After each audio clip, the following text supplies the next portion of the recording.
not supposed to be here. I can't tell you how good that makes me feel. Awesome. Sigrid, Kenji, Greg, welcome to class, y'all. I'm so excited because this class is the first class that I've ever taught quite like this, and it's the first class that anybody's done quite like this ever. Show me a number on your fingers of how excited you are. 1 is like, 10 is like the most excited I could be, because I'm like, jazz hands 10. How are you guys feeling? 1 through 10. 10! Secrets of 10, catchers of 10. That's awesome. Okay. Coolio. All right. So you guys know our norms. Since there's just a few of us here today, and you guys have nice quiet spaces that you're in, you can feel free to keep yourselves unmuted if you want. If there's suddenly is a bunch of background noise behind you, you can... Was my video a little skippy there for a second? Sorry, it looked like, okay, my internet connection said it was slow for a second there, but if there's any like lots of noise or anything, you can mute yourselves. But a good thing for us to do is also to just like practice what it's like in Zoom to show people how you feel about things. So if you are in Zoom and you really like something, show me what you might do. If you really like what somebody else's project looked like, what would you do with your hands or your face or your body? Yeah, it could be like that. You could do some snaps. That's great. If you are frustrated and you are just like, this isn't working for me, what does your frustrated face or body language look like? Show me that. Maybe it's just like, maybe you even have to just like leave the room for a second. That's okay. We will be here when you get back. That's great. And lastly, I really like this one. If somebody shares a story or something maybe a little bit sad or personal or anything like that, and you want to say like, oh, I'm with you, I feel you, I really feel you, you can maybe do like this and put your hand on your chest and be like, That's a good one that I learned recently too that I really like.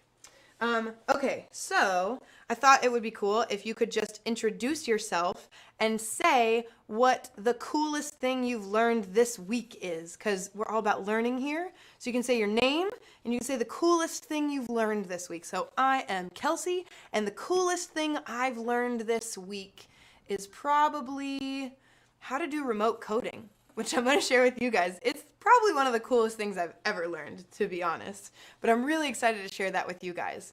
How about either Sigrid or Kenji? Do you want to say your name and the coolest thing you've learned this week? Hi, I'm Kenji. Hey, Kenji. I've been in class with CodeJoy this week, and I have to say that remote coding was probably the highlight of my morning today. Yeah, as well. That's awesome. How about you, Sigrid? What's the coolest thing you've learned this week? I'm Sigrid, and the coolest thing I've learned this week is how to do a time lapse on an iPad, because I've been doing really it cool. this week.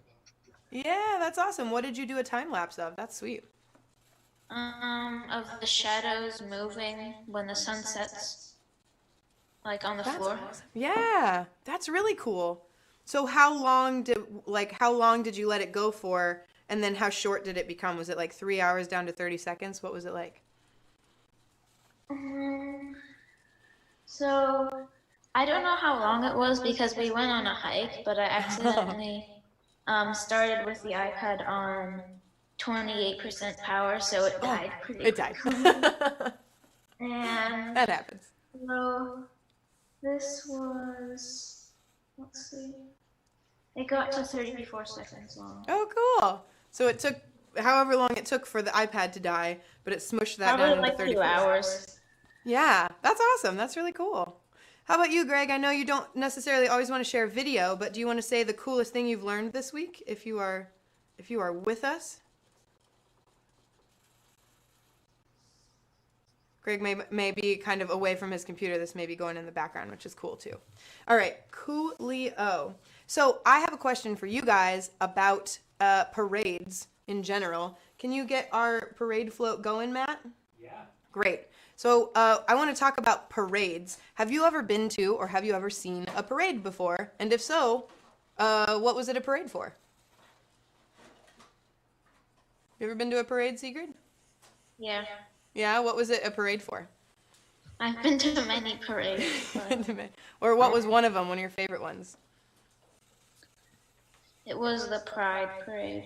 Yeah? What was it like? What was going down the middle of the street? So it was people with a bunch of signs Yeah. and things like that. A lot of people, maybe A a lot. thousand or something. And the people who were watching on the sides threw candy, and so we picked it That's up, cool. ate it. Nice. So at your parade, there were people walking down the street with signs, and they threw some candy and stuff, and you got to Yeah. eat candy. That was like most of the parades that I went to growing up too. How about you, Kenji? Have you ever been to a parade, and if so, what was it like? Absolutely. Every small town in America has its 4th of July parade, and yep, free candy. That was the Yeah. highlight as a small child. Free candy, free candy. Found Well- that the novelty of parades wore off when I was required to actually participate in them, though. Yeah, I've marched in a couple parades too. I actually marched. Have you guys ever watched the Rose Bowl parade before? It's always on like the first day of January on the new year. It's always in California, and they do all these parade floats that are covered in rose petals and other flower petals and things. And so that one's pretty cool. And I got to march in that when I was in high school. But we made a robot parade float that I want to show you guys. There's our robot parade float. So this is a parade float made out of a box. Oh, it lost its line. Right on cue. Right on Oh, no. cue. No! Sometimes it likes to follow shadows. There we go. I'll turn up the lights. Thanks, Matt. Sometimes it likes to follow shadows instead of the dark line that we've made for it. Gets confused. But we've got this parade float here, and it's following a line, but it also has some stuff on the top. So let me show you what it does when I connect to it, and I start running a program. Look there. We've got a parade float that requires a little bit of looking after, some babysitting. We have a parade float. Can you guys tell what's happening on the top of that parade float? Do you know what that is a scene of? Oh, Can yeah. you tell, Sigrid? Yeah. What is it? Ground. Yeah, it's a playground. So there's a little seesaw, there's a swing, there's a merry-go-round, and you guys are going to get to code our parade float today. So I made it in two pieces. I made the, or not me actually, my friend Matt. We made it in two pieces. We made the basic Rover part of it, and then we turned that Rover into a parade float. So do you want to grab for me, Matt? Grab the two pieces, and we're going to kind of shut down the float, the Rover part of it for a second. Because Rovers, I just want to take a look at the Rover part for a second. Yeah. So I'm going to open up, can you guys tell what I made my parade float out of? I made it out of only the fanciest cheese crackers, which are cheese nips, which one can get at any dollar store. And so I'm going to open up my box here and turn that off. There we go. So if I turn that off, we can kind of see what this parade float is made of. I'll turn it over so we can see it on the bottom. So we've got the box, which is kind of what we put the Hummingbird and stuff in. And then we've got a couple of motors, and those motors have some wheels on them. And then do you see what it's balancing on here? Can you tell what that is? Yeah, it looks like a ping pong ball, right? Yeah, it's a ping pong ball.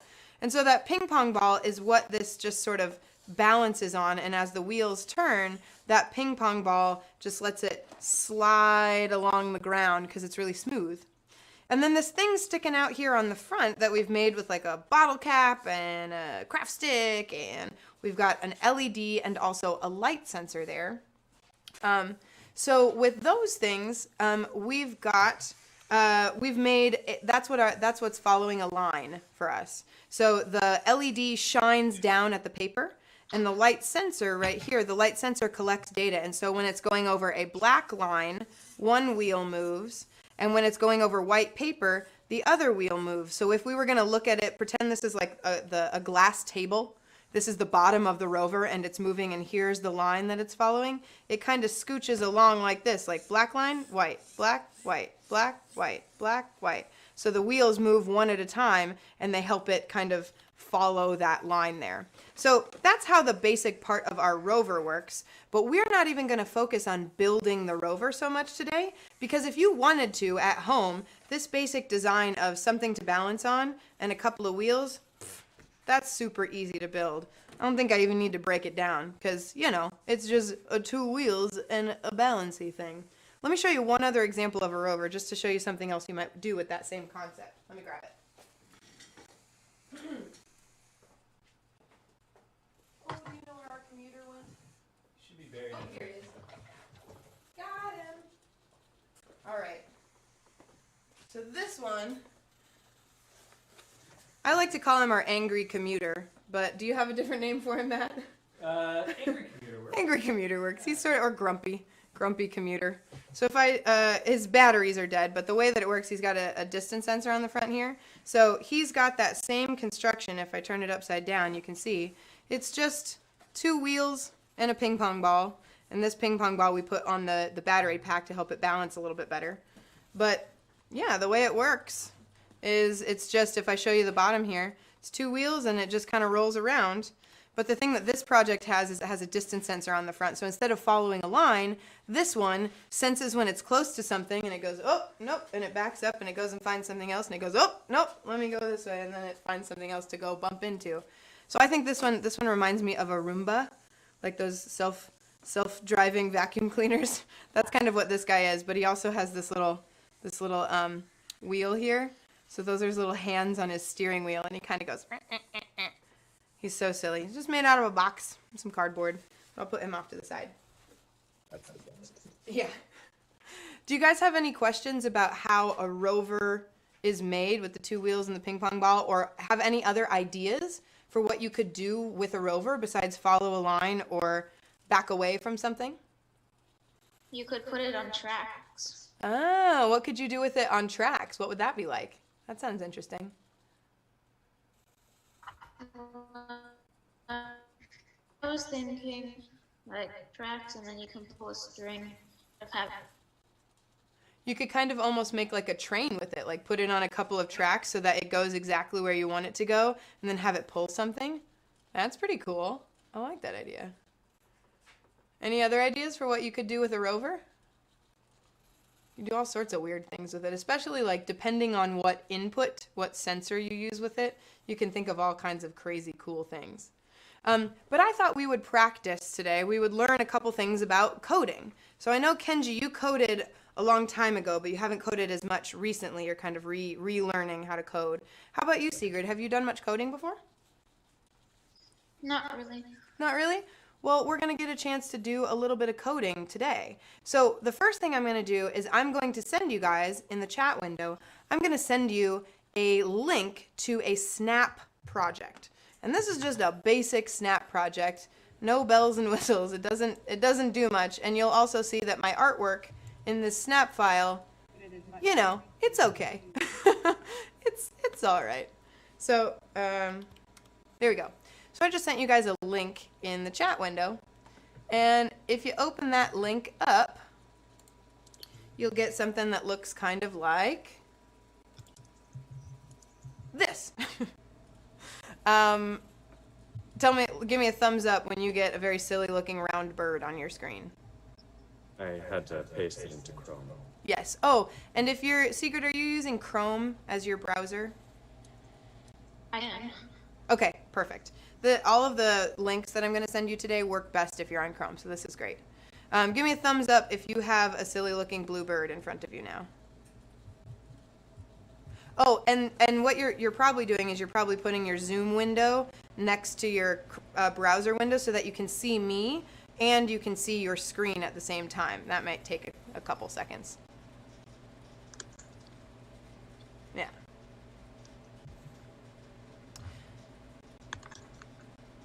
So for those of you that might be tuning in from YouTube, you can just go to Snap. It's through Berkeley. So if you go to like Berkeley, forget the link exactly, snap.berkeley.edu, you can make your own Snap project and practice some of the concepts that we're going to try out. So did you get that link, Sigrid? Did you have a blue bird in front of you? Great. Okay. So on that screen in front of you, on your blue bird, see how there's those two arrows? They're really tiny and they're at the top and they're pointing at each other? Yep.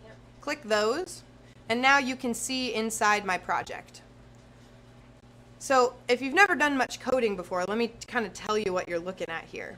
This big white window over here with the bird in it, that's like your TV screen. That's your viewing screen. So everything that we're going to build some code to do is going to show up in that screen right there.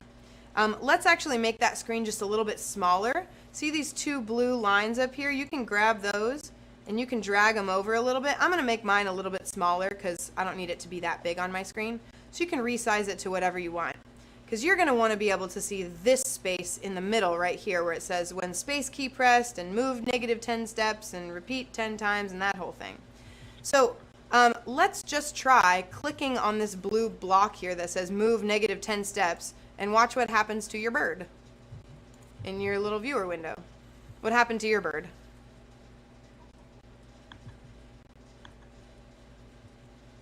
Mine shifted to the left about. Yeah? Went to the left a little bit. So we just learned that negative numbers make one thing happen. Let's type with our keyboard. Let's type +10 in there, and then click that block again. Now it says move +10 steps, and now I can. It's going the other way, right? So are you getting your bird to move back and forth, Sigrid? Yeah. Great. Okay. I've So- used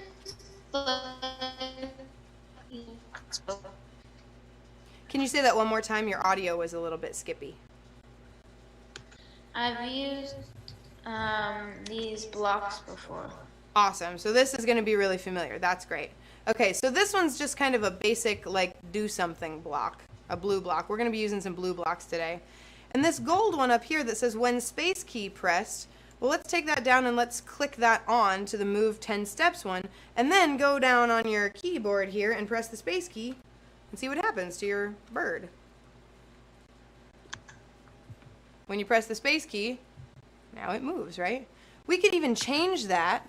If you hit the little arrow next to space key, you could make it be up arrows, down arrows, things like that. Let's try that. So when we do this right now, and if I test it again, my bird moves to the right. So I'm going to change this from the space key to the right arrow.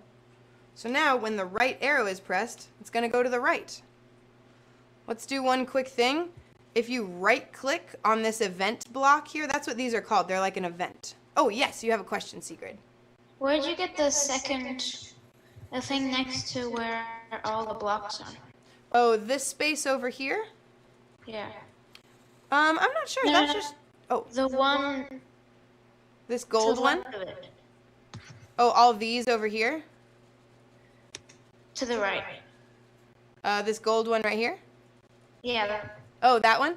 If you scroll around a little bit like this, if you use this scroll bar on the bottom, you might be able to find it. It should probably be on your screen. It's not. It's not on there? Well, you can find one yourself. If you go up into over here on the left-hand side, if you go up to the top where those gold, it says control and it's gold, you can move down there and you can find one that says repeat 10 times and drag that out if you want.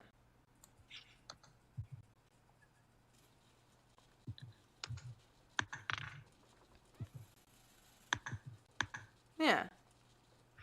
Did you find it? Oh, I meant something else. Oh, sorry. That's okay. Tell me what you meant. The place where you drag it. The place like in the middle where you're dragging Yeah. things to. Yours might be kind of covered up. See these two little like lines up here? You can make your window smaller and that'll make that space over here a little bit bigger. That it might be kind of hiding if your screen is really squished.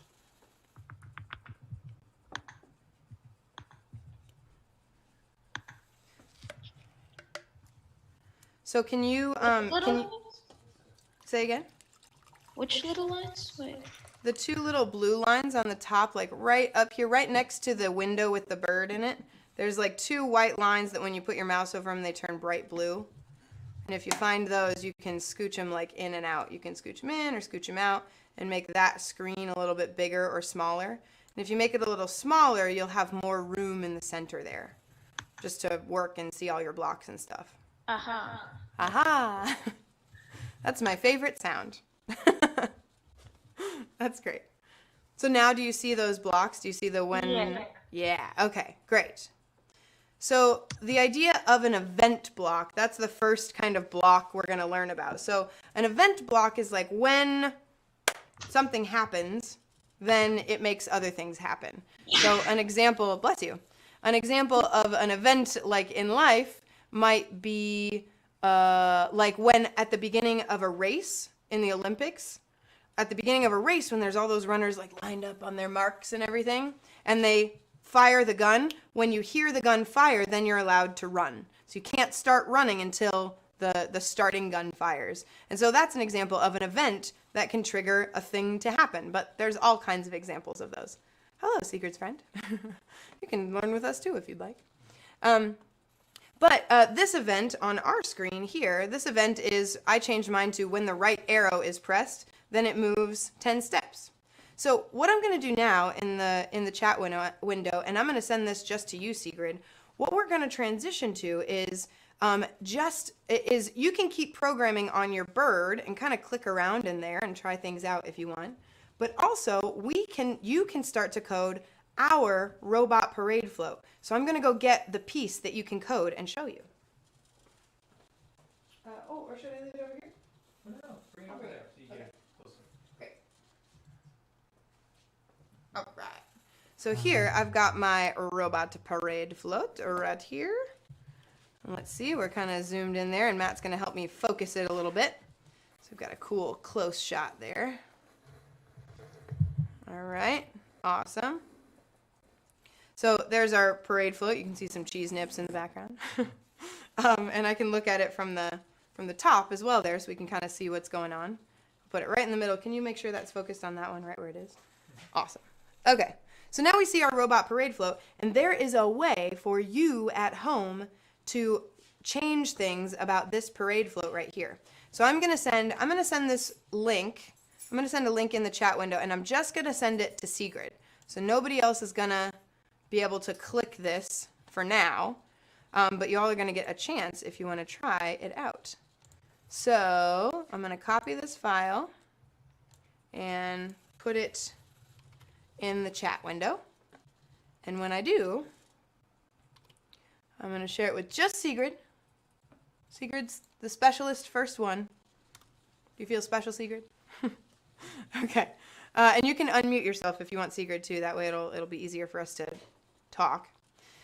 So click on that link that I just sent you, and you're going to have a screen that looks like this. Looks really, really similar to the one that you just saw, but this file that I just sent you, instead of controlling a bird, it controls my robot. All right? So the first thing you need to do on this screen to connect to the robot is you need to look at your keyboard and hit the C key on your keyboard. And when you do that, your little arrow over here should say connected. Does it say connected? No. Nope, it doesn't. I can tell on mine when it's connected to somebody too. So try it again. Look at your keyboard and then hit the C key on your keyboard.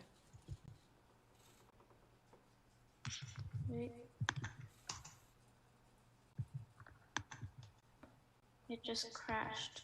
Oh, well, try shutting that one down and just try reopen it. Like shut that window down that you were on and just try I just reloaded it. Yeah, you reloaded it. Perfect. That might do it. You may have to come back to the chat window and reopen it. We'll see. But does your screen look like mine now too? Yeah. Okay. So now try hitting the C key, just like on your keyboard. C as in cat. Ah. It's not wanting to do it. I heard that sound. That's the sound of a computer saying, I don't want to. Let's try it one more time. Close that window down and then come back to the Zoom link that I sent you and just re-click that Zoom link.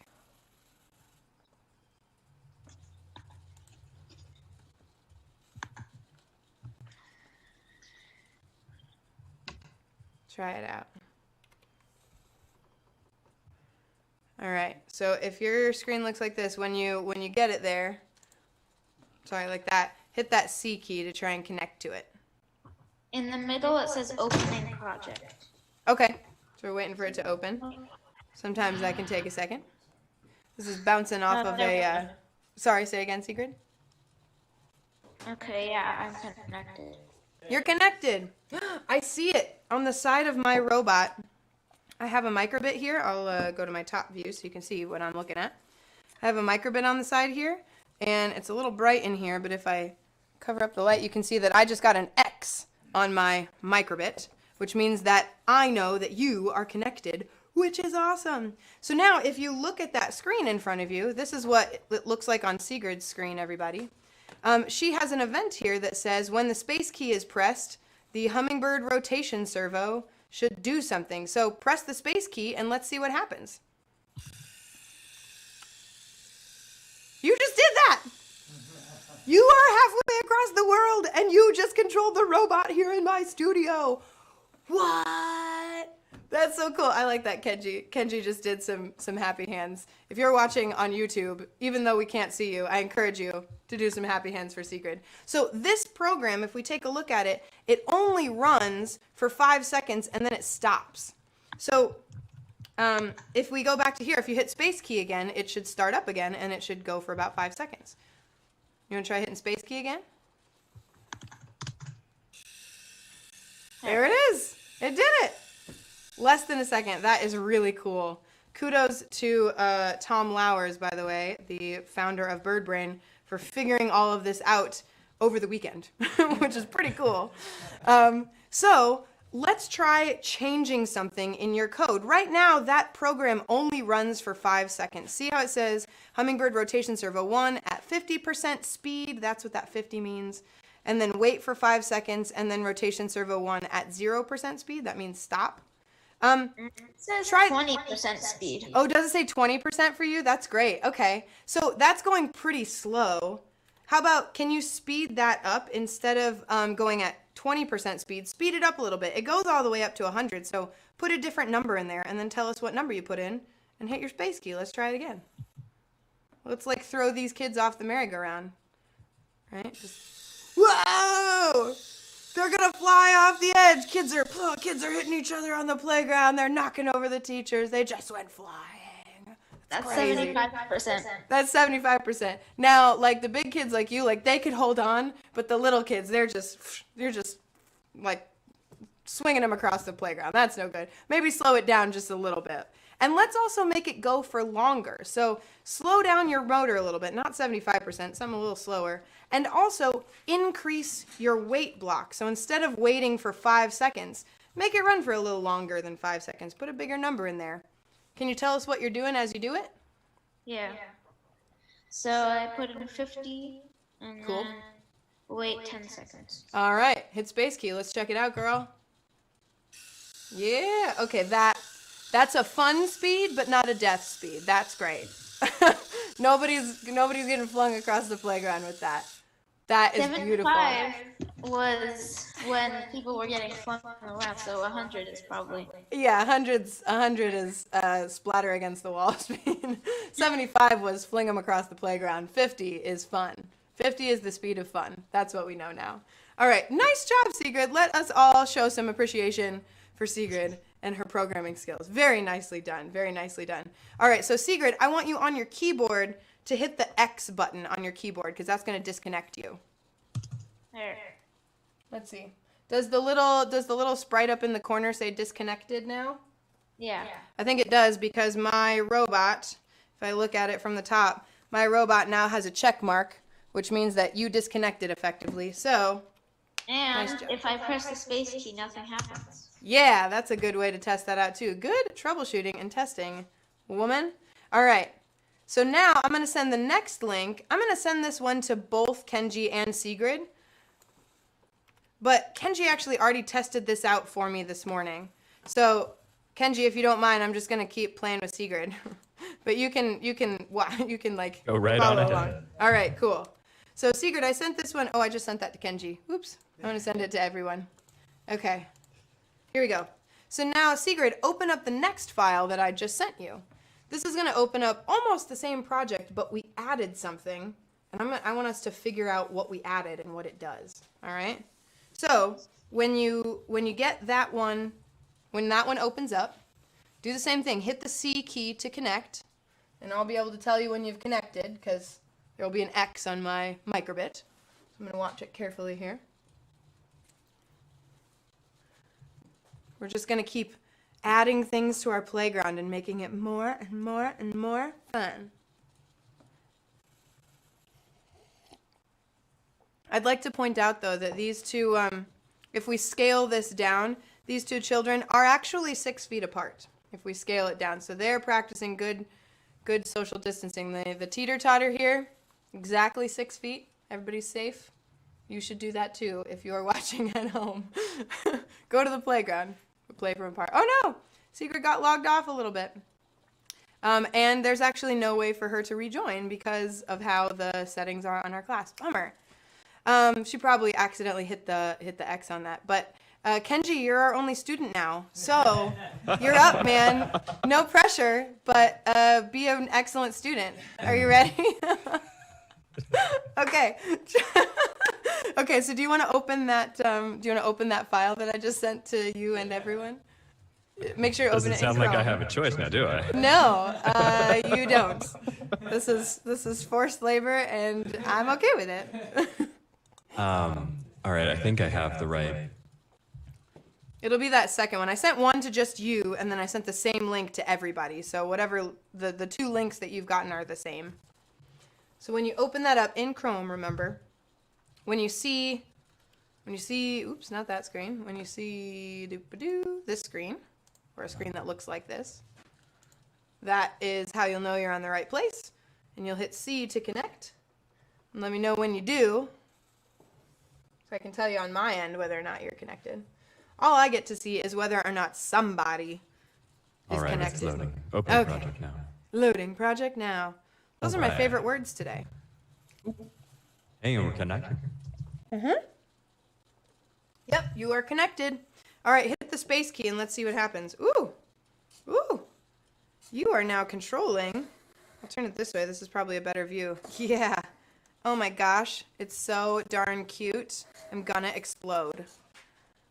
Look at these two. Just having a great old time on the seesaw. Okay, so there's stuff that we can change about this this seesaw, though. If I go to this view, you can adjust some things about this code.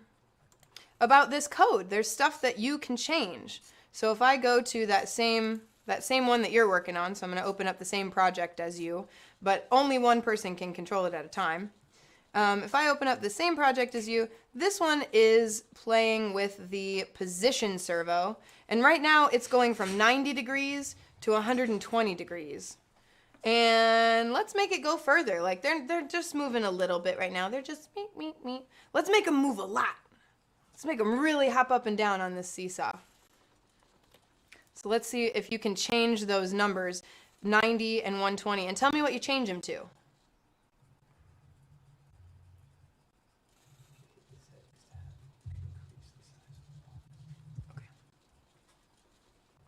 I'm trying to reconnect. Oh, there it goes. Oh, there you go. I changed it to 65 and 155. Ooh, they're really hopping now. They're off to the seesaw races. That's great. Make them even bigger. Like make those angles even bigger. Let's see how far this baby. Wow. Let's see how far this baby. Oh no. Okay. Wait. Hold on. He's like going into the grass down here. He's like they're playing on quicksand, Kenji. This is terrifying. So let's see if you can adjust those. Appropriate numbers. These are those are very appropriate numbers. I Well, kept let's make adding them go too a many little bit. zeros. That was the problem. Oh yeah, if too many zeros, it'll stop at a certain point. But that's they were really having a wild time there for a second. They like phase shifted through the ground. That was great. So you made yours. What are those angles now that you have in there? Right now they're back to the 90 They're back to 90 and 120. Okay, and right now there's a 1 second wait in between as well. So they're going kind of slow. Can you speed them up? Instead of waiting 1 second, can you put a smaller number in there?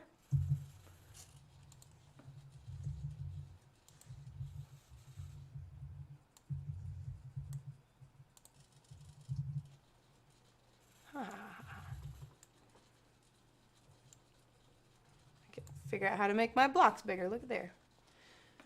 All right, so instead of waiting 1 second, Kenji is changing his wait blocks to be some other amount of time I've changed them to 0.25, but I don't know why. I'm trying to run the space bar, and it's not running the... Let's see. It still says that you're connected. Do you want to try and disconnect? You can Sure. hit X. That'll like disconnect you. Might be having trouble disconnecting too. I actually wonder if the page has just become unresponsive. It's still highlighting that block of text that helps you disconnect, but it's not doing anything when I hit X. Yeah. Okay. Here, why don't you shut the page down and then go back to Zoom and just reload it. Hitting the reload button on top, sometimes that works, sometimes it doesn't. So just going back to the Zoom window and reopening it from there tends to work a little bit better. Did you ever play on a seesaw when you were a kid, Kenji? Absolutely. Absolutely. Were you a nice kid on a seesaw or were you a mean kid on a seesaw? I didn't have a choice. I was the lighter kid on the seesaw. You were the kid who hoped for merciful other kids on the seesaw. Right, I was the first one to fall off the merry-go-round, as we were just illustrating before. Do you want to, hey Matt, do you want to shut it down on your end and reload it real quick? Oh, I have connection now. I should have it. All right.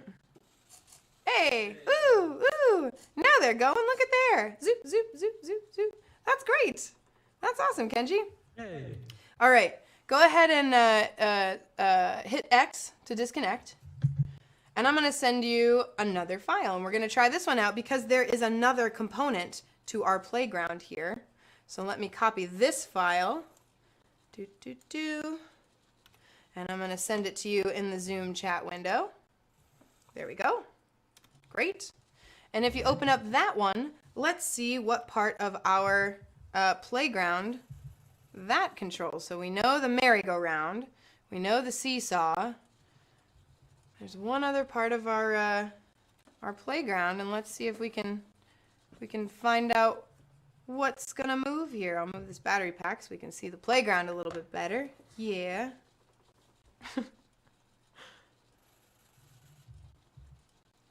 I was always really partial to spinny round and round rides. I always liked merry-go-rounds and stuff, but anything that had sudden drops, I was never like, ooh, like that. That was never quite my thing. Now I can do roller coasters, but I was like 14 before. Does it show me to be connected on your end? Excuse me. Let's see. It does. It shows that someone is connected on my end. But again, space key not working. Excuse me, let me just reload the page again. Yeah. Ooh. Nope. We're connected now. I don't know what... There we go. It might have Alright. just, these signals have to go all the way up into space and then back down. So let's take a look at the page at the file that Kenji is running. We can see the basic file here. If I open it up on my browser window here. So the basic file that Kenji is working with is this position servo 3, and it's going from 0 to 60 to 120 to 180 with a 1-second pause in between. And it's showing me that you're still connected, Kenji. So it may just be kind of needing a minute to catch up, because I know I saw at first when the swing went, it went really fast and it did a few of them in a row. So it might be doing that. But what that controls, what we just figured out that controls, is the swing, the person on a swing here. So when it's going from 0 degrees to 60 degrees to 120 to 180, it's kind of starting out here, and it's moving back and back and back, and then it swings all the way forward again. Tell me about your connection, Kenji. What are you experiencing on your end right now? Well, I was able to successfully disconnect, trying to reconnect. Connection restarted, it says, so let's give that a shot. Sure. You'll be able to see it running. Ooh. Already connected. Oh, so I there guess we go. now it's like a Now we got it. printer backlog doing all the tasks. It is. It's just, I wonder how you know about printers, Kenji. Yeah, there you go. Look at that. Hey, there it is. So we've got a swing, and it's going from, if I put these two right next to each other, it was going from 0 to 60 to 120 to 180, and then swinging all the way back to 0. Let's see if we can make it swing a little bit faster. If it can go 0, 60, 120, 180, a little bit faster, what would you change in that program? Oh, the weight? Yeah, you might change your weight blocks in there. Is there a way to make the servo actually turn faster itself? Nope, the servo only goes, that's a great question though. The servo only goes at one speed, and it's always going just as fast as it can for you, which means that if it's got a long way to go, it needs a little bit longer to go there, to get there. But if it's got a shorter way to go, it doesn't need as much wait time. There is a way to slow it down, which you can do with the concept of variables or something similar. You can kind of, there's actually a tutorial on our website about using variables, and one of the little videos, and Matt explains this. It's a rare occasion where you get to see Matt's face in those videos, but he explains how to use variables to slow down a position servo and do something like make a sun rise slowly over something. Yeah. Oh, cool. Yeah. So I've changed all the wait times to 0.3, and I'm Okay. again trying to hit spacebar. It's being a little slow to So it may connect just there. freak out here and try to do a gymnastics routine. We don't know. Yeah, I'm a fan. I like the moment. That's kind of fun. Okay, I'm reconnecting now. There we go. There it goes. There we go. Look at there. It's going faster now. That is great. That is so cool. It's going faster now. Yeah. Uh-huh. All right. So, Kenji, go ahead and hit X to disconnect. All right. Yep. There we go. Great. And then I'm going to send you one more file. And this file that I'm going to send you has all three blocks loaded in. Oops. Let me go back. Let me copy that one. Go. And I'm going to put that in our chat window here. So this last file that I'm sending you has blocks built in for all three parade float components. So we're going to take a look at that. And then the last part of what we're going to do is we're going to take it and put it on our actual parade float and get it running in our little city off to the side. All right, all connected. All right, all connected. Try it out, man. Let's see what it does. Woo! It's a whole party. It's a whole party. All the things working at once right next to my teacup. There we go. Look at there. We're swinging. So I noticed that the merry-go-round stops every now and again. Can you look at the code and figure out why that merry-go-round stops after 5 seconds, and how is it restarting? It's only restarting on a space push, unlike the others that are running on forever, but the wait time is 5 seconds, so I can change that there. Okay. Do you want to make it spin for longer? Sure. Great. There we go. Yeah, look at there. Now it's spinning for, how long did you put in there? 12 seconds. 12 seconds. Now they get a little longer ride. That's nice of you. Give them a little longer turn on the merry-go-round. That's great. Okay. So now what I'm going to do with our parade float, and you can stay connected, Kenji, although would you go up and hit the red stop sign in the top right-hand corner of your screen? Thank you. I see that you hit it because they stopped. So I'm going to take this over now and set it up on our robot parade float route. All right? So I'm going to first turn on my Rover, and it's going to start trying to find a line. There is no line here. There's just me and the air. I feel like I'm like holding a turtle and it's like trying to accomplish something. Okay. I think it is important to remember that robots are not alive and they don't have feelings. But sometimes it's also hard to remember that because I think they're really cute. So, all right, so I'm fitting our parade float top right over. Oh, there we go. The parade float bottom. The grass is on the outside of the wheels here for a cool Hawaiian effect, one might say. All right, here we go. Moment of truth. Oh, I should switch it over to this one. Do, do, do, do, do, do. Here we go. Ooh, popping a wheelie a little bit. There we go. Woo! Wanting to pop a wheelie so bad. But it's going. You're doing it, Kenji. You're doing it. You're having a whole robot parade, man. Woo! That's awesome. You see how it's like hopping a little bit? We have a lot of weight in the back of our Rover, so it really wants to pop a wheelie. That's awesome, dude. All right, so start changing some of the things in the code there. Okay. Let's see how that works. Let's put the weight really long so I don't have to keep hitting the spacebar. Space key. All right. That's a good idea. Oh, look at our little playground parade. It's so cute. If you get really closer, if you can see on your screen, that ping pong ball is like holding down the fort, man. Like it's like experiencing some stress. It's so cool. What do they do to cars to make them bounce up and down really high? Do they do something to the shocks or the struts? I know very little about cars. Oh, they add hydraulics. Oh. Well, our parade float kind of looks like it has hydraulics. I love it. So looks like you're editing some code here. We've got our swing. Ooh, that swing's going now. Zoom, zoom, zoom. Man, this playground's hopping. This is just, zoom, baby. This is great. So what did you change, Kenji? Talk us through the changes you made to your program. I'll slow the swing down just a little bit there. Sorry, that was a little excessive. I did not think so one bit. I thought it was great. Can you put a negative degree in with the servo? You can put negative numbers in the rotation servos because they can go the other way with that negative number. You can't put negative numbers in with the position servos though because their range is only 0 to 180. Okay, great, thank you.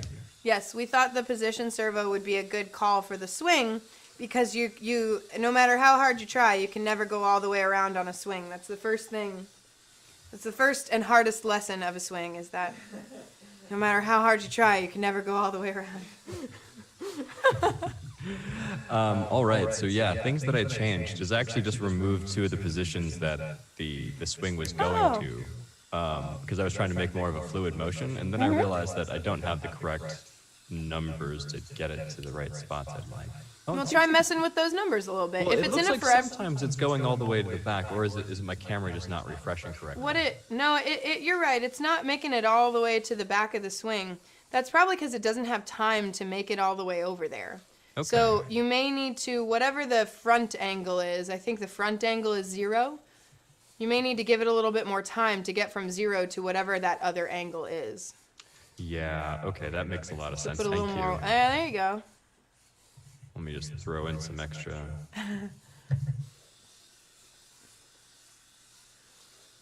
There we go. Oh, we'll work on that.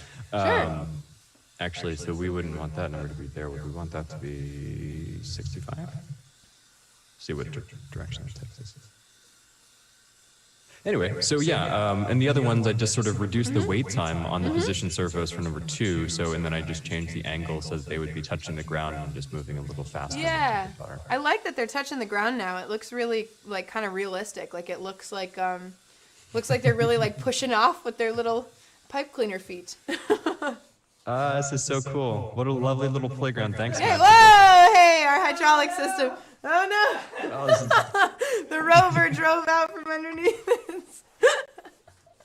its bits there. Okay, that was really funny though. The innards, the skeleton ran away from the body. That was great. Hey, nice programming, Kenji. That was awesome. Hey, thank you. What'd you learn about programming or about coding or about robotics today? What'd you learn? Well, I've never really coded with position servos before, so I was hoping, I didn't realize how different they would be, than continual motors. I was hoping to get people to do loop-de-loops right there on that swing set. That was the wrong tool for the job. You can never go all the way over, man. But that's really cool to know. I mean, it's interesting that you can just make sure that you set the bounds on that. Is there a way within the codes to make sure you like picked a... Yeah. So there's a way on our end to kind of like put boundaries on how high or how low the number can go in the position servo. So like the robots won't break themselves kind of thing. But the position servo itself is also limited. So this project that's behind me, this protractor here, that is the limit of what a position servo can do. Let me show you. I've got one handy. I can show you what I mean. Yeah. So, Protractor. yeah. It's just a popsicle stick with some numbers around it, but it illustrates the point of what a position servo does. So here I've got kind of a beat up position servo. This position servo has seen things, but it's an early prototype version. But I'm going to grab a servo horn out of here and show you that the position servo itself is limited in what it can do. So it will go until it stops. I physically can't move it beyond, I believe this is 180, and if I turn it this way, it doesn't go beyond 0 this way. I'm not quite sure which one's which. This one might be 0, this one might be 180, but it's like stuck there. So it physically won't move beyond that. Gotcha. So I find position servos really useful for making things like mechanisms, things where you want to have really precise angles. I want the motor to move exactly here and here, because with a rotation servo, all you can do is set the speed and the time on it, which is great for things like wheels and stuff like that. But it's not as good for things like mechanisms where like you need it to stop at a certain point. You could say like go 100% forward and then for 1 second, and then go 100% backward for 1 second. But it's just not nearly as accurate as a position servo. So different motors for different things you want to do. Cool. Thank you. Yeah. Look at your program still running. Just being gorgeous, being beautiful. Love it. Matt is doing some very fancy camera work right now too to follow it since it's not full screen. Were there any other questions or anything that you had about programming or anything like that, or robotics or anything like that today? Well, now I'm wondering if you can attach a bunch of servos to the camera mount and get it to follow something in screen. That is a great question that I'm sure Matt himself, in this moment, is also wondering. So just for the people tuning in from home, I want to share a little bit of information. I know, Kenji, this is not your first class. This is perhaps your first robot parade, but it is not your first rodeo, as they say. But for those who maybe don't know, haven't been to a class like this before, if this is the first time that you've tuned in, I want to point out a couple of things that you might find super duper useful. So I'm going to go here real quick and show you this website. So if you haven't been there before, you might want to go to birdbraintechnologies.com/robotics-at-home. Because if you were not able to join in this live stream, or if you're secret and you got kicked off, we miss you. If you want to join in any of these live classes, we're doing them pretty regularly on Tuesdays and Thursdays and Fridays, usually at 2 p.m. Eastern time. So all of our live classes are listed on that site. Plus, we have these really cool and fun like challenges and design challenges. So if I go to birdbraintechnologies.com and I click the At Home button, that'll take me to this At Home page, and see all these projects that are down here. There are some really fun and cool projects that you can check out at home, and you can make these things at home. So for example, Robot Petting Zoo. We have these little videos where there's me teaching you how to build things to make a robot petting zoo animal. So I dive in and we investigate some projects, we investigate different building techniques that would help you out with those projects. We investigate different ways to like use sensors in your project. This one's one of my favorite ones. Oh, we talk about some mechanisms. Where's the sensor one? Here it is.